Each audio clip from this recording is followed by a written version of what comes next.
भाजपेर अध्यक्ष मन फोन करन रात बोलो कारण ये लोकूर अपने समाजेर मान किती निलय नाईक आमदार वेगो म्हणजे निलय नाईकेर मानचे निलय नाईक आमदार वेगो म्हणजे बंजारा समाजेर माणसं प्रत्येक तांड्यात माणसं आणि करतानी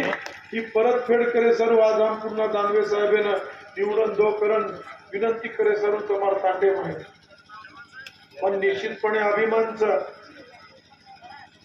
की देवीदास भाऊ वेगो आम वेगळे आमचे मत आणि प्रमोद भाऊ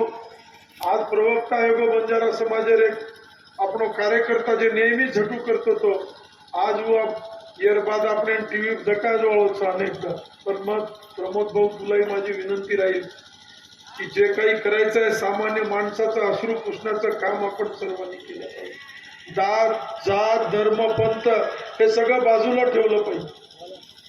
दानवे साहेबांनी कधी विचार केला नाही की हा कोणत्या जातीचा कोणत्या धर्माचा कोणत्या पक्षाचा माणूस आहे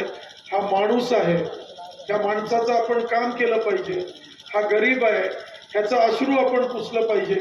आणि तेच धोरण भारतीय जनता पार्टीने अवलंबलं नरेंद्र मोदी साहेबांनी आता काही दिवसापूर्वी केंद्राचं बजेट आलं त्या बजेटमध्ये 4 गोष्टी डोळ्यासमोर ठेवून ते बजेट अंतरिम बजेट त्या ठिकाणी मोदी साहेबांच्या नेतृत्वाखाली निर्मला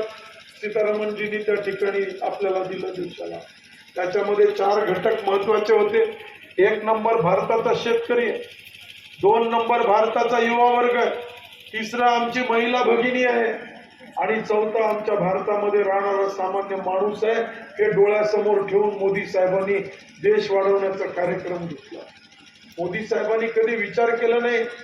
की मी मोठा झाला पाहिजे मोदी साहेबांनी विचार केला की भारत देश मोठा झाला पाहिजे आणि त्याच्यासाठी त्यांनी अनेक योजना शेतकऱ्यासाठी विविध योजना आणल्या तुमच्या सगळ्यांच्या खात्यामध्ये मोदी साहेबांनी पाठवलेले सगळ्या गोष्टी जमा झाल्यात ना आपल्या खात्यामध्ये पिसा मळत कोणी आपण जमावियत कोणी शेतकरी दुसरं सरकार कधी दिनो कोणी काँग्रेस सरकार आणि आज नरेंद्र मोदी साहेब हमारे